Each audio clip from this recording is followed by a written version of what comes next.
All right, good afternoon, everybody, and welcome to this meet and greet. This one here, instead of teaching online, this is going to focus around teaching hybrid or blended for fall 2020. If you are, I'm going to go ahead and mute everybody until, if you have questions, you can go ahead and put them in the chat. This will be recorded and shared, and I will check the chat occasionally to answer your questions.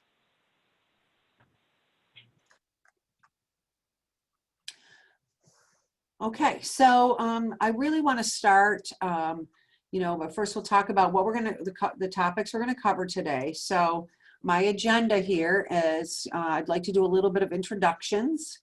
I'd like to find out from you all, and I will ask you by name, and we'll unmute one and one to find out, what maybe your greatest concern is. Maybe is there one thing you really need some help with? I just want to, as in relationship to teaching a hybrid or a blended. And so we can go around, and I think that's real important. I did that this morning, and it worked really well for those teaching online, especially those for the first time. I wanted to basically introduce you to me and my department if you're not familiar with us and the services that we provide. I wanted to provide you an overview of the help and support services that we get from SUNY. I'm going to talk about some of the instructional methods. And for us, we're going to talk about, the differences between the hybrid and the blended and what you can and cannot do, those kind of things. I did share a document last week about that, but I'll cover that. I want to give you a little tour of Blackboard just to show you the student success orientation that's available for all students. They can access it now. They cannot access your course till the first day it begins, but they do have full access to Blackboard, to everything else. So they have a lot of resources to help them get started. And even though maybe your course isn't fully online, part of it is, and they still will be using Blackboard, and we have resources for them. We have resources for how to do certain things in Blackboard. So just as important that you know about that. I will just go back and reiterate that we did create that N2OL self-paced course that you should have access to. It's for those teaching online, hybrid, or blended. A reminder that you can download and import into your course our online hybrid or blended course template. And I'll show you where you can get that if you want it. And then just to talk about a couple of other upcoming training opportunities. So with that said, I'd like to introduce myself. If you don't know me, my name is Lisa Dubuc. I'm the coordinator of online learning. I've been here in this role at the college for almost 21 years. And my partner in crime is not on this call, but her name is Donna Siviel, and she's our online learning technology support coordinator. Donna is our guru with the Blackboard gradebook, making content meet web accessibility standards. And normally we have a student support specialist. And unfortunately, this is the first semester. We do not have one right now. We hope to have one in the future. And just to put it into perspective of how much we're struggling with that, we normally support about 130, 160 sections of online and hybrid. Remember, blended is a very new instructional method for us this semester. And with the COVID-19 and what's going on, we have 636 sections of online, blended, and hybrid to support. So we're doing everything to scale, from the communications to faculty training.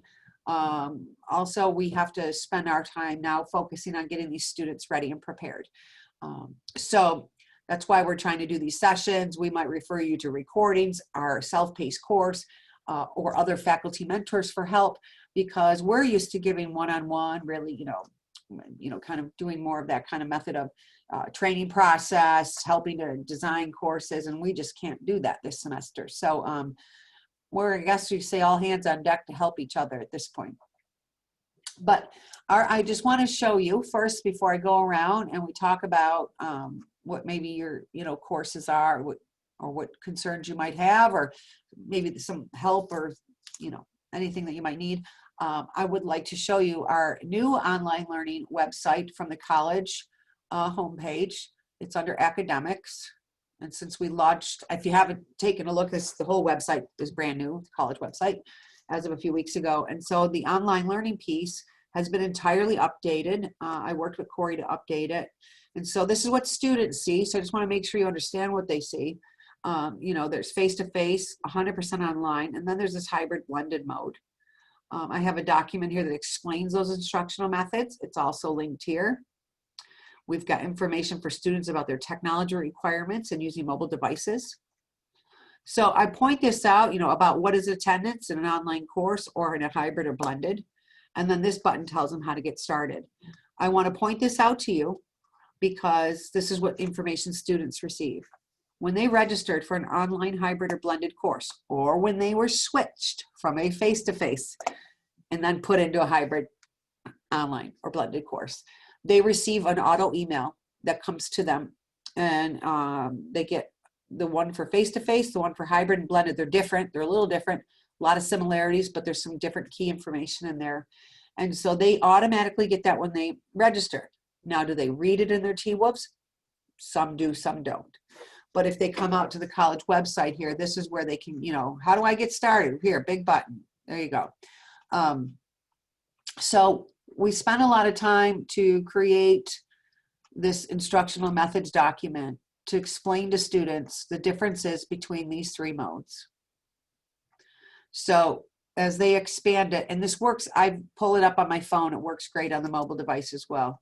But it explains what's an online course, what's the difference between hybrid, what does this blended. We like to say it uses real-time technology, right? If you're using Zoom for part of it, and then the other part is online, that's how we like to explain it to them. You know, these are the questions students have. So this is why we kind of addressed it in this manner. Will students be on campus? No, no, and yes. You know, are there scheduled meeting times? So if you should take a look at this information when you get a second, because it's important for you to understand so you can answer your students and direct them here if they have these kind of questions. What does it look like in Banner? I took the same course and just put what it should look like. If it doesn't, it needs to be changed, what it should look like. I also did a video that's gone out to faculty and students about the explanation of these instructional methods. The reason I'm using the word instructional method instead of mode, which is what I prefer, is because Banner Web lists them. There's a category that students can search for a course called instructional methods. Hence why I'm just following suit. And at any time they can contact the online learning department. Some other updates that were made, if I just go back to our page, you know, we have programs that are listed. Hopefully we'll have some more to add this year, but these are the online programs that we offer. But all the FAQs were updated prior to the launch of this going live. So you'll see, you know, that they can, there's questions, you know, they can expand and get their questions answered. So these are things that would be important to students. So just want you to be aware that it's there. Some other things we have a Blackboard Quick Start Guide for students, how to log on, an online learning time management calculator, some other things that are required to be there for compliance.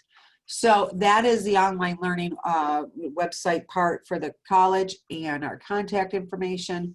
So I just wanted to point that out to you. We may spend a little time to take a peek at that. So I'd like to go around. We don't have that many people on, so I think we could cover this. So we could start with Anne. Anne, if you want to unmute, I'd love to hear, is there any pressing question you have about teaching your hybrid or blended course? And if you could tell me which method or which mode you're teaching in. Sure. I'm teaching blended, so my plan is to have them live on Zoom with me probably at least 2/3, if not 3/4 of the time. I don't have anything real pressing as far as questions, just right now trying to get as much information as possible. Okay, all right. And you know, and I'll talk at the end about some upcoming trainings, but also the key to, I'll go through this, but we've gotten quite a few questions from students, so I'll wait to see at the end, and then I think it will address some, you know, be helpful in case you're getting them as well. So you got the blended, right? Yep. All right, cool. All right, thank you. Demetrius, how about you?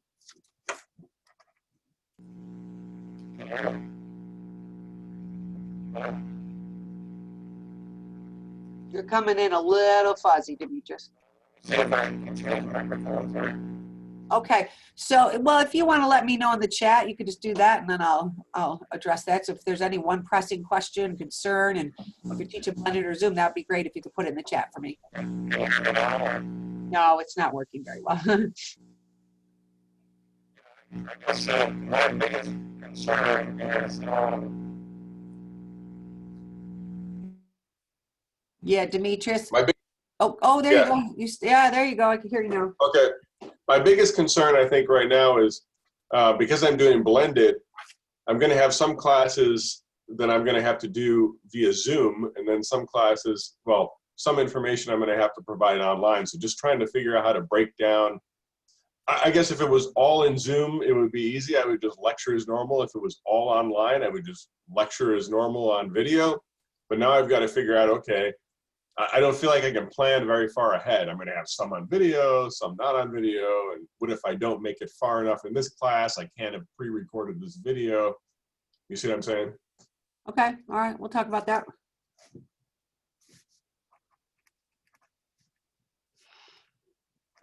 All right, so how about you, Rob?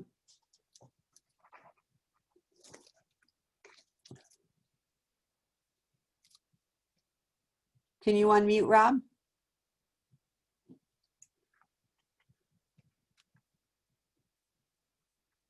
Okay, I think, okay, how about you, Susan?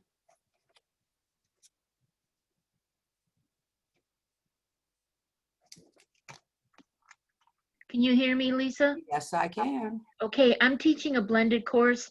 To be very honest, my concern, since my course had homework and tests online anyway, and I have booklets, my biggest thing is the Zoom lectures. You Okay. know, knowing, being a math person, trying to get a problem. If they ask me a problem, how do I, with a little mini whiteboard, that operations, that's probably where I'm more concerned.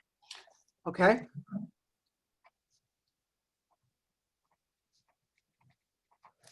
All right, so let's go through the questions and I'll see what I can answer, but there's great questions that even some others might be able to answer. Rob, can you unmute? Are you still there? I see you, but I can't hear you. Ah, did you have any concerns, Rob, or how are you? That's all right. Yeah, there we go.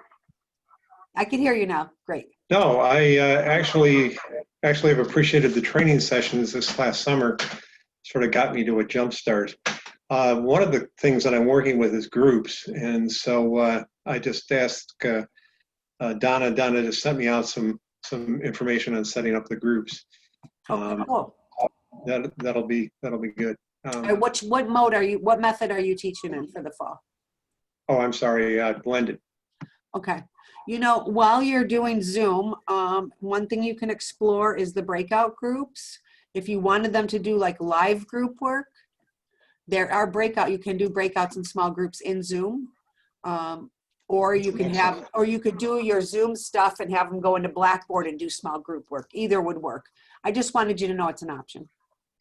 Yeah, that's excellent. Thank you. I appreciate that. Yeah, actually, I'd rather do it live. Have them break out and then come back and do a live. I've been in a breakout room on a Zoom as a recipient. I've not delivered one, but there's so many tutorials out there, Rob. If you search using the breakout rooms, I'm quite sure you can put it together. Put it together. Thanks. And even giving it a try, like one of your first sessions, I would do like a meet and greet, right? So put a couple of them together to meet each other and come back to the group to see if it works, right? Some kind of low level activity to make sure the breakout rooms work as you want them to.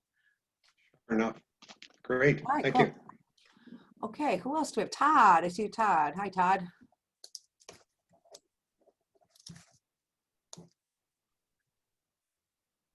Can you unmute, Todd? Or do you have any questions? You have any questions, concerns?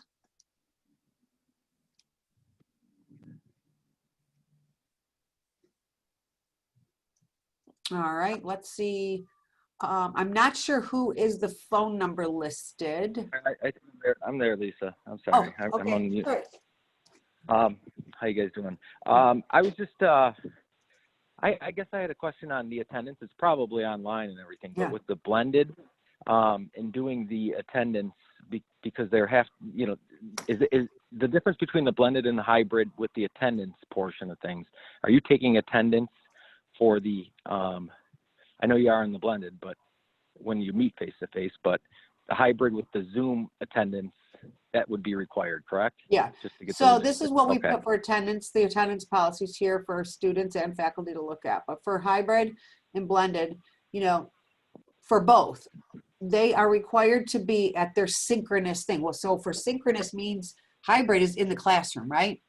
So if you say that class, if they're scheduled to be in class on Mondays at 9 to 9:50, then you take attendance. If they're supposed to be synchronously live in that live lecture in a blended environment, you take attendance for that. So you should be taking attendance, and students need to know that they're expected to be there, right? Because you start giving recordings, I'm not saying a recording is not a good idea, I would, but they need to know that it can affect their attendance. In the online portion, for whatever portion that might be, I remember Ann mentioned she may do almost 75% in a synchronous format through Zoom, and then just a smaller portion online. Whatever portion is online, the attendance is tracked by submissions, not login. Logins used to be the way to track, excuse me. It's my third one of the day. I'm starting to spin my words. We used to be able to track through logins, but for accreditation purposes, that has changed. So that's changed some time ago. Who knows? Time flies. It could have been even 10 years ago. They changed it. But attendance is taken by submissions. So if they put a discussion post, ask a question, communicate with the instructor, take a quiz, submit an assignment, those kind of things, those submissions. And we do have reports to help you look at what they've submitted, right? So it's a combination of both. And when it comes time to do the, census reporting is what the most important thing for attendance is. Our third week, we report census for financial aid. We send out instructions on how you're going to do this, because you're going to have to kind of mix the two, right? An online course, we look at all submissions. Hybrid course, you're going to have to look at attendance. Now, if you're first, attendance in the class, blended attendance in the class, plus what they do online. Did I answer your question okay? Todd? Yes, Okay. it does. Cool. Thank you. I'm sure others had that question, and it's being recorded. I'm sure it'll answer someone's question who might watch this sometime. All right. So let's see, did I miss anything? There's somebody that just has a phone number, 716-628-4245. I don't know who you are, but if you can unmute, I'd like to hear from you and know who you are.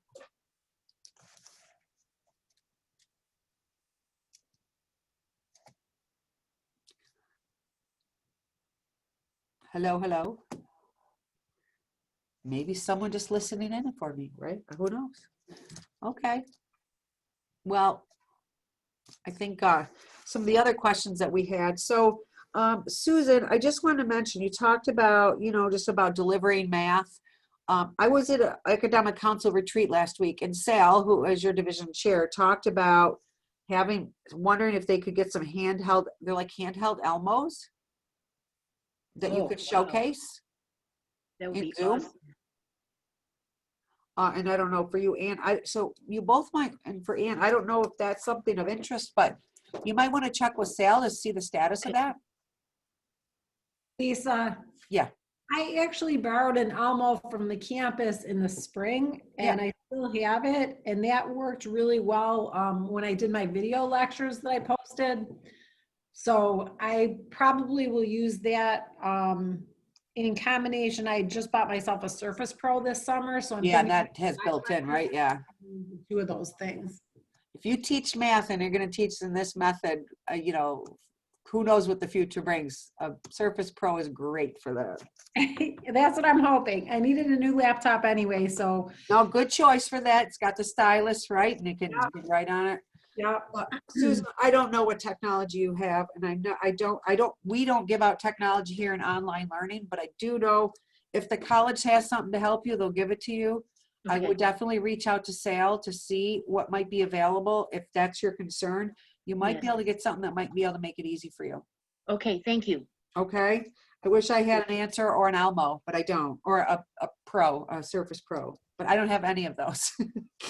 Okay. But I do know I've heard people talking about it, so maybe that can help.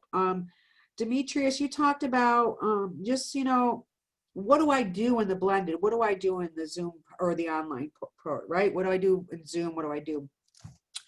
One of the things I do when I've always done when we've developed a hybrid course is, you've heard me talk about, and I know you were on this morning, talk about online courses, interaction is the heart and soul, right?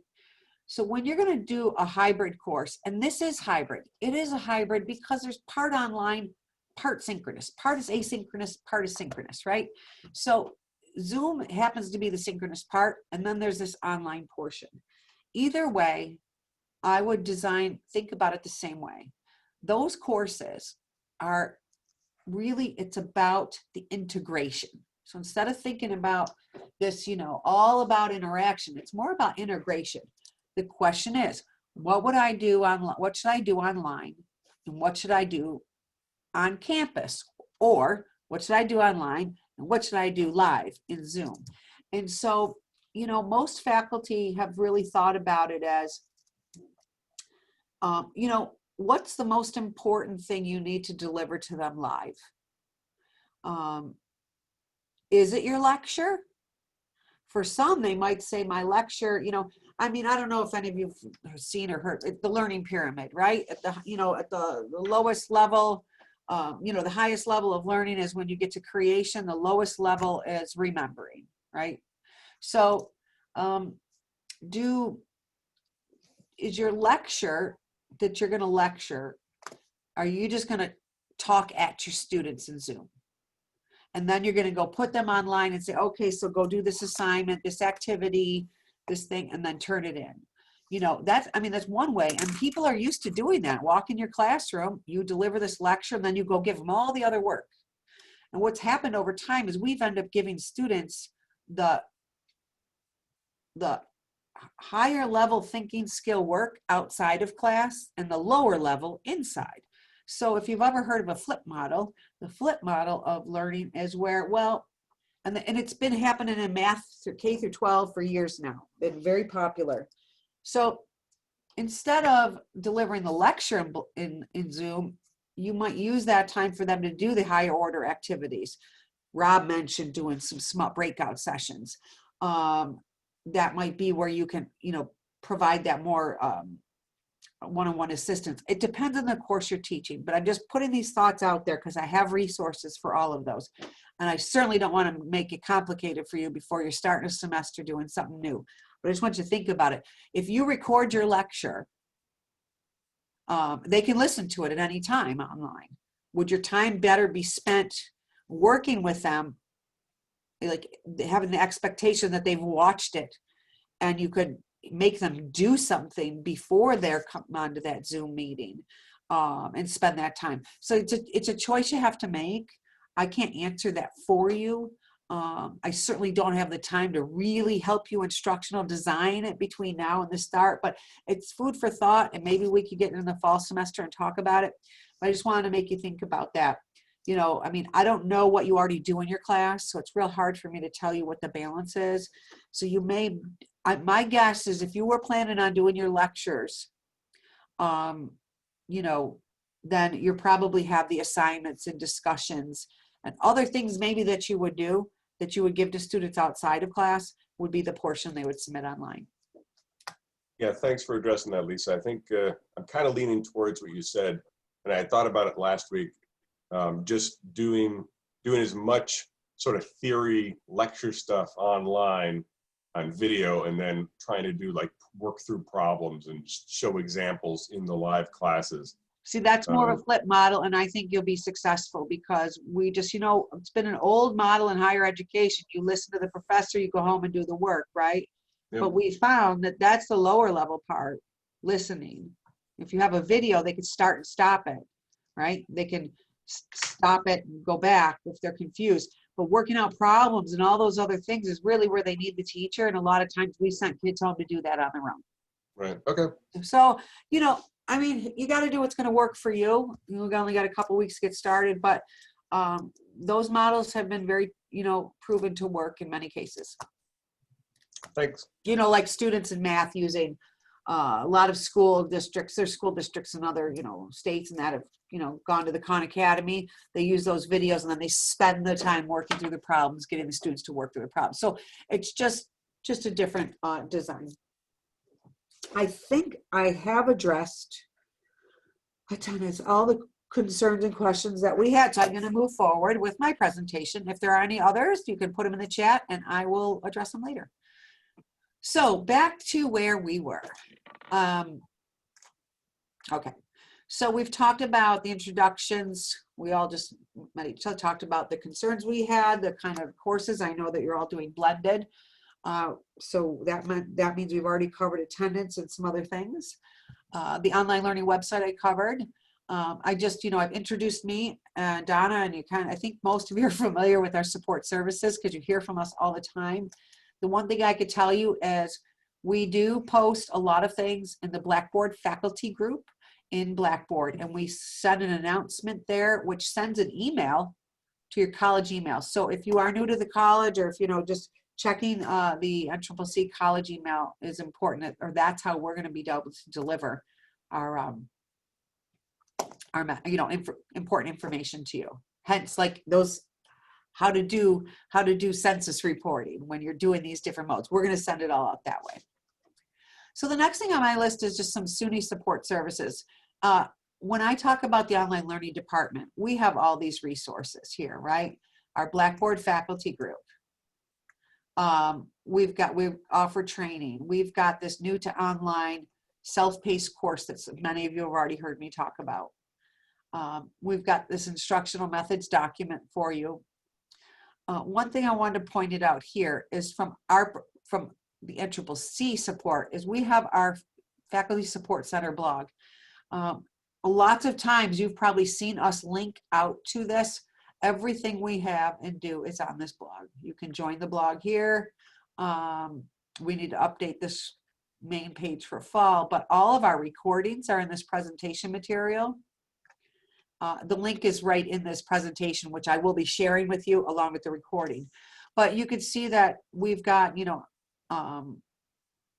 this is from this morning, where Donna's still putting she's still got to put the link up to the recording. But I did, the welcome for online. We've got efficient, effective online course management. I've done that. Reflection assignments, create and engage in discussions, train the trainer. And even when they say your online course, remember, you're all teaching some form of online, even if you're mixing it with synchronous. So all of these could be relevant to your classes. So here's all our recordings, lots of stuff on how to do things in Blackboard, how to make a test, how to do a discussion, lots of things here. Add a rubric, a lot of grade book stuff. So we put everything here for you. A lot of what I talk about for teaching online or hybrid is all here. There is a section here dedicated to hybrid blended course development resources. And we've got a lot of information here that might be helpful. When you mentioned, Demetrius, about planning, what I did is I kind of just explained to you the Flip It lesson planning packet. Flipping your lesson around to do the most difficult higher order things live and the more lower level things online. So this is here for you. This little blended learning toolkit is a really great resource for teaching, either blended or hybrid. You have to remember, I just want to make this clear. A lot of places have been calling hybrid courses blended for years. So this blended learning toolkit has got awesome resources. But you just have to replace using Zoom wherever you can't go to a classroom, right? Because those two words have been interchangeable. We at this institution and SUNY decided to use these two terms. So hybrid for us is part in the classroom, part online, and blended is part Zoom or other web conferencing and part online. But many other organizations around the country and world have used blended as a form of both. Does that make, I hope that makes sense. Because they're really very similar. It's just that one's live in a virtual setting and one's live in a classroom. But that was under course development. So everything we have that we've been sharing with you, supporting with you, every time we're always linking out to something, it's always here on our blog. And it's ccconlinelearning.com. So that was our blog that I wanted to show you. I already showed you the recordings. This DIGO resource list is something that I share. Me and Donna post things. It's think of your favorites that you might save on your computer. We save them to DIGO, which is a social bookmarking site, so it's all stored in the cloud. And then I make certain groups, like I have one for my web tech course. Well, this one here is just for online learning, and oftentimes we share things with you. And just like I did last week was this article about what incoming first-year students want online learning to be. And even though you're not technically teaching a full online course, I just like to point out a couple things from here that was really important because it matters to all of them. This was a little study done with high school seniors who had to go remote last year. And we know how fun that was for everybody. And just some things that they, the bottom line was what they wanted. It was to be better than obviously last year. They didn't blame their teachers. They recognized that some people hadn't planned or been trained to go online, but they were really hoping that over these months, people have had the time to do that. And so I just want to point out down here, that's down here, the part I wanted to get to. I pulled it out into my slide here. How can faculty help? They want you to, have a good structure, be flexible, have the right amount of meaningful work and engagement. And you can do that in any mode that any of the methods you're teaching in, whether it's hybrid, online, or blended. But here's a good point they make. Students just want good teaching. And I have used that mantra in online learning here for the 21 years I've been here. Good teaching is good teaching, right? So no matter the mode, they still expect the same thing. So when you're teaching online, or even if you're teaching a hybrid course, and then you give them online work, you still got to monitor and engage with that online portion. They still need a teacher to be there. And I covered all of this in the session I did this morning on effective and efficient online course management. And I'll be sending that recording out soon and the information. But it really kind of goes along with this article and how can you be a good teacher in those environments. So these are some of the resources that we've been sharing with you. I want to cover one more thing here, and then I'm going to show you something from SUNY, and then we're going to go into some things that we have in Blackboard. So here's the instructional methods that I sent this document out. I was asked by the division chairs to create it, which I did and vetted through them, and then we sent it to all faculty. I covered the instructional method, the online learning one, and I showed you what it looked like for students already on the website. But, there's been some questions about what is the structure of a hybrid course? What's the structure of blended? Now, from all the conversations of everyone who reported so far, you all told me that, oh, Rob, you don't see my screen changing?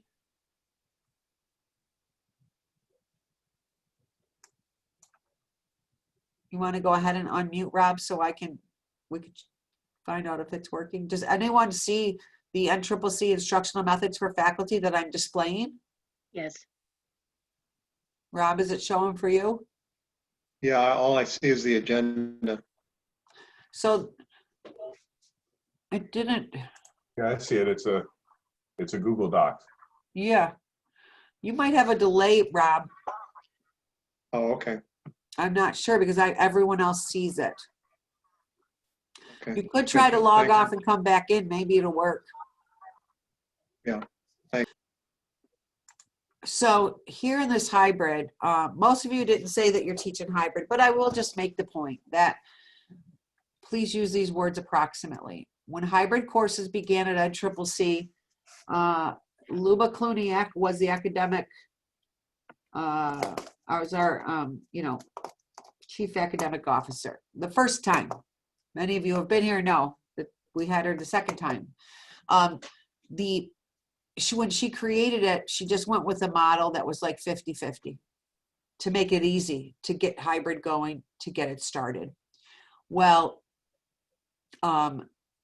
those percentages really can be based on the course, approval through your division. That's why we use the word approximately. Most people here have decided to go about 50-50 to do that. But I'll be the first one to tell you, it seems like anything goes since COVID hit. We don't have a proposal process to put a course through and go through required training. I mean, everyone's kind of doing their thing. We're just trying our best to hope that everyone's doing it to the best of their ability and delivering quality education to our students who deserve it. So a lot of the things that we would vet and check, and normally if someone was going to do a hybrid, I would meet with them. We would talk about things like me and you did, Demetrius, about the planning and the design and, all those things. So people ask me if that's set in stone. I don't think anything is set in stone anymore. I think you just got to ask and talk about it. And if it's right for your course, then I'm guessing someone's going to give you approval. Nobody's really mentioned, what it has to be. But, yes, there's requirements for students to come to campus. The key is that you tell them when they need to come. If you're doing a hybrid, does Banner Web list the dates that you're making them, the times that you're making them come to class? Or have you communicated that to them? So if you say my class is in Banner Web for Tuesday, Thursday from 11 to 12:15, but you only plan on having them come to class face-to-face on Tuesday, make sure you tell them that so they can plan their schedule accordingly. And no different here when I get to blended. Blended has the same terms. I literally took the same terms, and the only thing I change out between a blended and a hybrid course is that instead of coming to a classroom, they're logging onto a live Zoom. There's really no other difference. So I use the word approximately because I have to follow with what we had for hybrid. But, and you mentioned you may do 50%, you may do more, maybe you're going to see, what, my students are doing good. We only need 50% to do the live and let them, or you might say, man, they're really struggling. And we're better off to use about 75% of that time. Lisa, can I ask a question? Sure, absolutely. Go for it. So, no, I just lost my train of thought. So I see in there about blended recording the lectures. Is that really mandatory? Because I'm concerned that they would not be synchronous with me and just like maybe watch them later, maybe not watch them later. And I don't record lectures when I'm teaching face to face. So I just wondered, how crucial it really is for us to record. Well, I mean, there's going to be students. Remember, the one thing in that article and the one thing everyone has asked us due to COVID issues is we have to be flexible. Right. Now, if you don't record them and provide those, I think you're going to have some problems come the fall. I understand what you're saying, but in this time to try to be flexible, what I would do is require that attendance and track that attendance. When I record it, you could, record who's there. Or you can save the recordings and only share them with those students who had a legitimate reason not to be there. That's a good idea. I would record them, there's no doubt. Right. I'd record them and have them stored somewhere. Maybe you don't share them with everybody, right? Yeah. But maybe there's a student who might have to quarantine at home. There might be someone who has some kind of, who knows? I don't even want to anticipate what the problems could be this fall. Right. Right? But if you have them and you keep them in a folder, or, if you store them online or whatever you do, and title them, then you'll know which lecture they are and you have them to give out at your will. I think that's a great idea. Thank you. And all we could do is see if it works, right? Yeah. We've got to tell these students, and I've had many questions from students. Is it required? Yes, it's required for you to attend. It's just like attending class. You have to attend that live session. So, I'm sure there's going to be some students who can't make everyone. Right. So give it a try, Some people would say, you know what, I'm going to give them, I'm going to post all recordings, but I'm still going to take attendance and, make it part of my grade. Mm-hmm.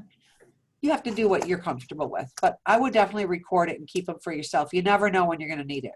Right, right. Okay, great. Thank And you. who knows what could happen this fall, Yeah, let's not think about it. So if you're already delivering the lecture, why wouldn't you want a copy of it for you to distribute at your will? Right, Instead of having to make one for someone who might really need it for a purpose. exactly. Yeah, yeah, good point. Save yourself some time. So, so I just want to point out that, these two are so similar. The only difference is the delivery of the synchronous portion, right? One Zoom or web conferencing, the other one is face-to-face. But you got to probably work with your divisions, departments to work out percentages or times. And for the most part, I believe they've let people kind of do what they needed to do. People ask me, like, can you give us a model? Well, that's why I use the word approximately, because that's how most have done it. But nobody has said it has to be that way. So I don't want to be the one to tell you what you can and cannot do. I always say based on the course, because I think courses are unique, courses are different. And, we've got to be flexible in every way, shape, or form to meet the needs of all of these requirements we have. Who knows about what happened with COVID? We've got students that need flexibility.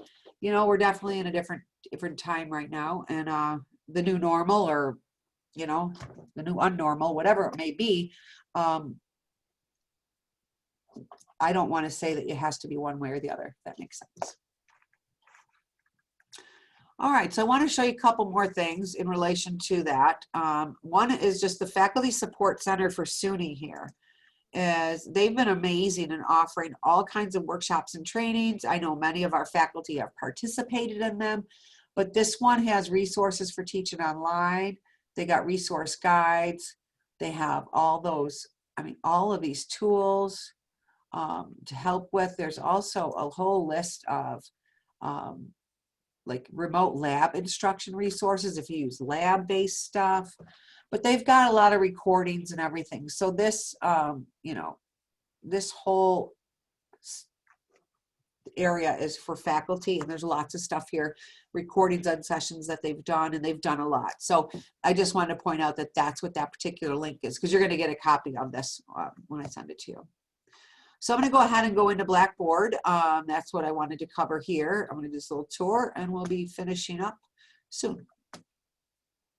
All right, so I'm going to go to Blackboard, and I'm in the My NCCC tab, right?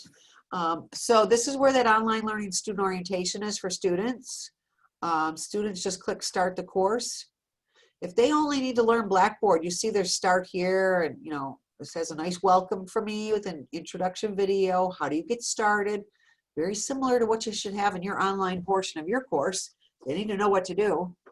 But there's 4 modules and a wrap up and participate with activities. If you want to do, how to use Blackboard Learn. If a student just needs to learn how to use Blackboard, then module 2 would be good enough for them. So based on where they're at, we just like to tell them, and I'm going to be sending them a text message on how to get started. I'm going to send them more information on how to get started with their classes. But, there's we focus on those topics. Again, we have the SUNY Online Help Desk. I just want to reiterate that help desk is for you and students. They have evening and weekend hours. And they're amazing. They know everything. They probably have answered every question possible about Blackboard. And if those are your questions, please contact them. If students have questions, please tell them to contact them. There's Donna and I, based on the sheer numbers, we just cannot help that many people.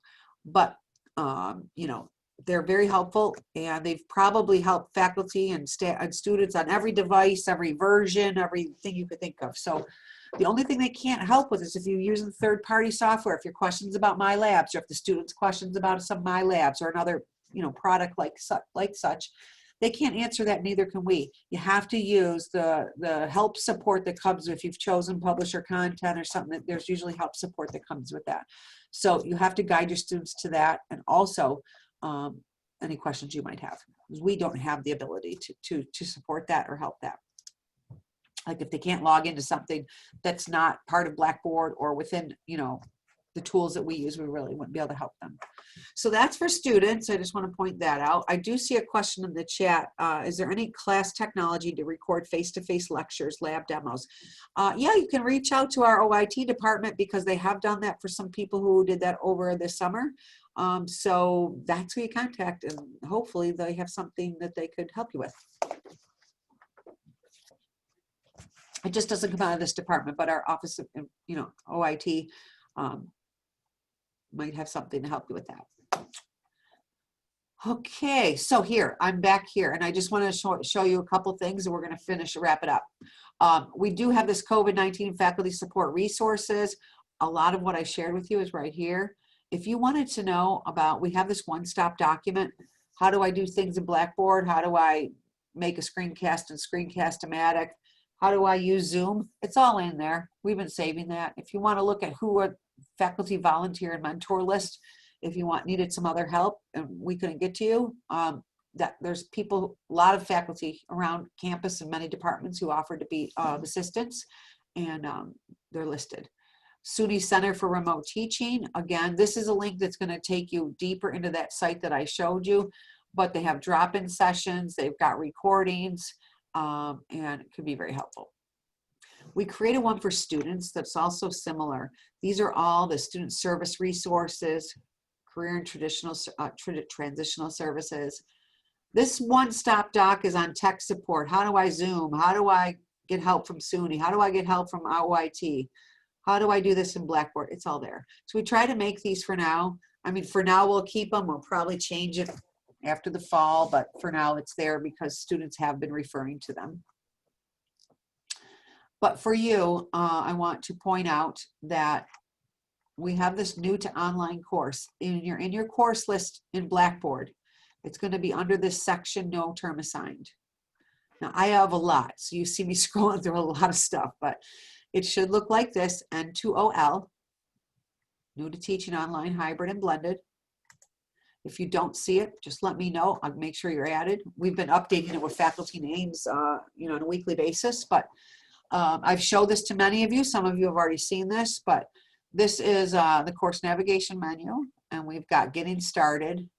But there's a section here, and I'm going to go into a student preview. If you don't know how to do that, there's a little icon here, and this is so you can look at your course from the student preview. And what you need to know really covers all three of those methods.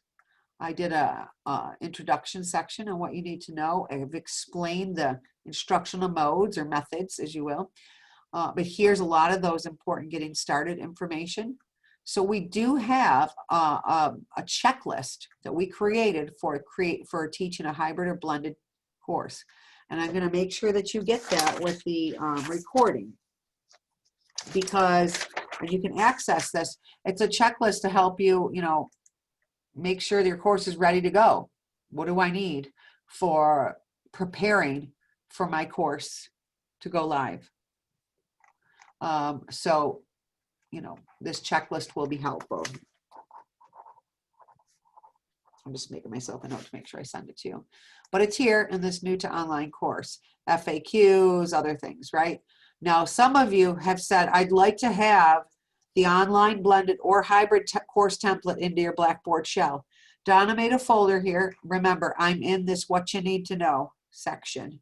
And down here, inside of this folder, she created a video on how to do it, why you do it, and how to export it, and then you import it into your course shell. Real simple to do, only takes a few minutes, but it's all in here for you. So that's inside this new to online course. It's in our what you need to know section. Then we did a whole section here for, you know, some people are still learning some Blackboard skills. It's all here for you. Some need it, some don't. So these are, this is the getting started. This is a prereq. We think the tech skills are a prereq to what you need to do, and they're there if you need it. We built this course with these 5 modules, 4 of them about course content and design, 1 of them about managing and maintaining your content. You could go through any and all of this at any time. This is a self-paced course. We built this so that it's all based around, if you've ever heard us talk about our quality design rubric, OSCAR, the SUNY OSCAR, or Open SUNY Quality Review rubric, was based on national standards for the delivery of online content. You're all delivering some form of online content, so they're all standards for that. And so that really is all included. Those 4 modules were built around making sure a course is developed to meet the OSCAR rubric or the quality standards. A lot of what I did, the video I did today will go in this manage and maintain section. I did this whole separate train the trainer series as out of a request from some department and program coordinators who wanted to be able to train others and be helpful. So I did this special section for them. So if you're not a train the trainer, you wouldn't pay attention to it, but if you are, everything is in that section. And then all of our help and training that I've been sharing with you, our recordings, all of those would be here. So I am going to, I did show you that. I know Donna wanted me to show you the templates.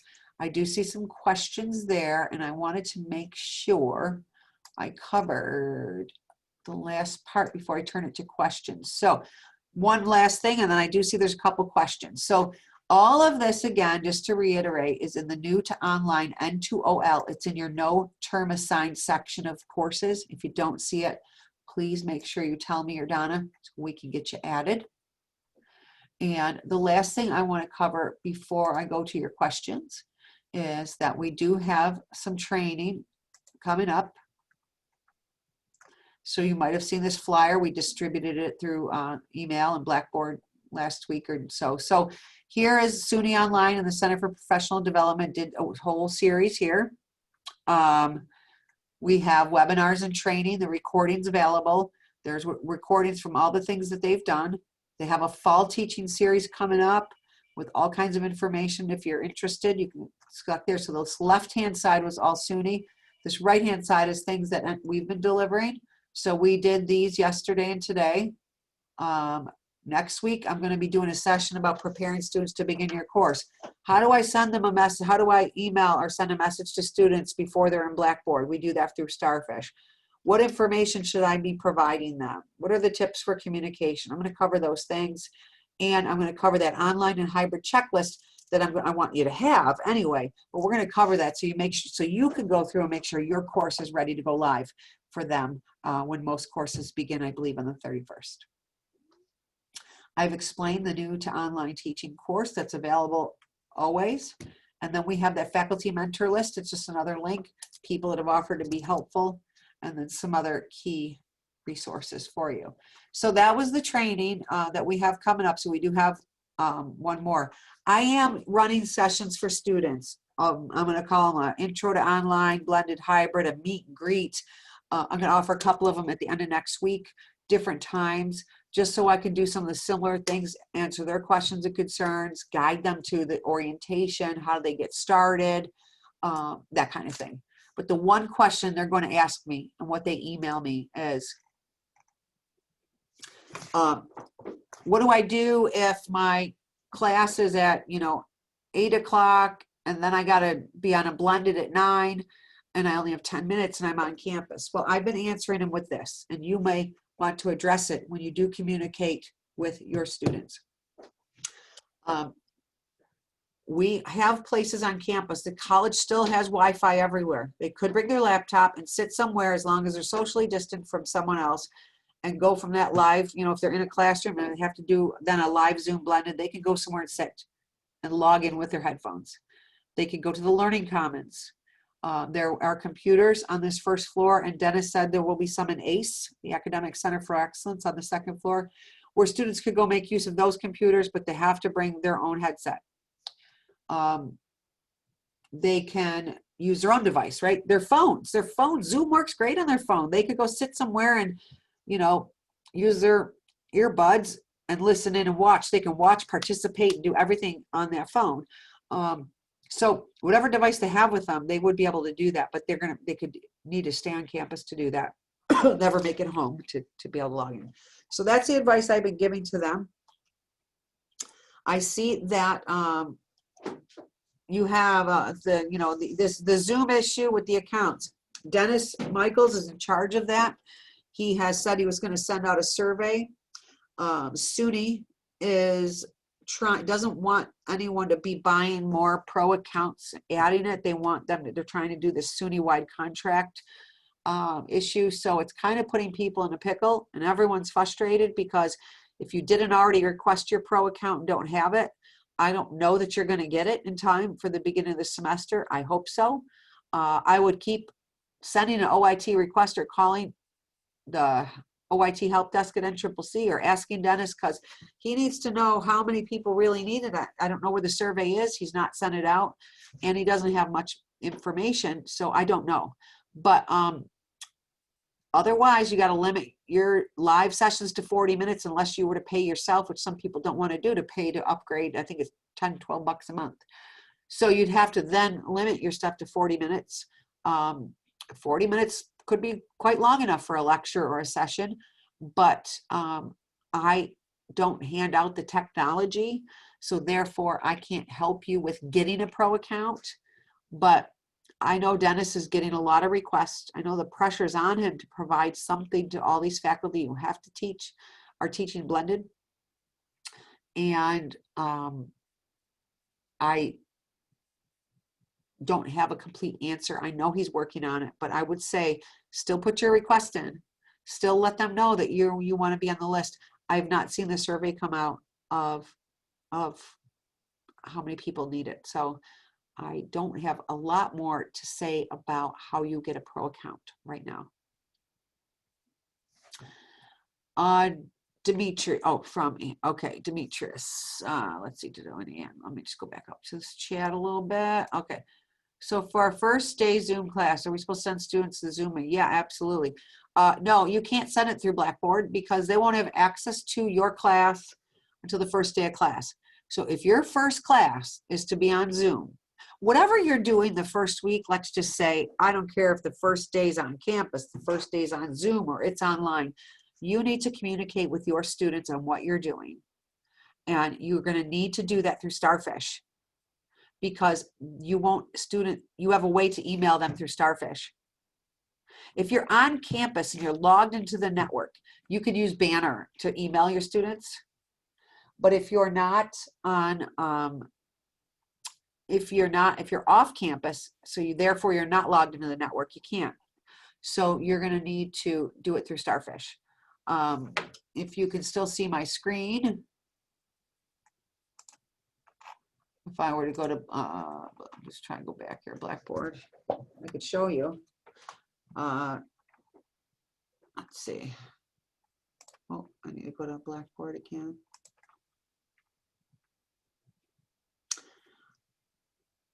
Is Demetrius something you'd like to see is how you do this through Starfish?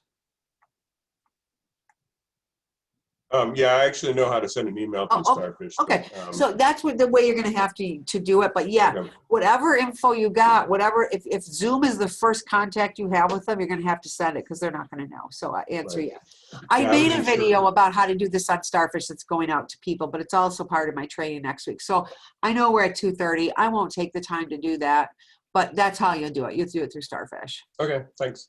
Okay. I don't see any other questions. Is there any other questions that anyone has before I stop the recording? Lisa, Yes. that template that you showed us, was that already loaded into the courses when they got changed from face-to-face to blended? No, it's not an automatic. It's something you have to put in there. Okay, so my question about that would be, I've done a lot of work in my Blackboard courses this week, and I have stuff set up pretty well. I'm assuming I can pick and choose what I copy from there into my courses? Well, it's a whole zip file, so I probably wouldn't at this point.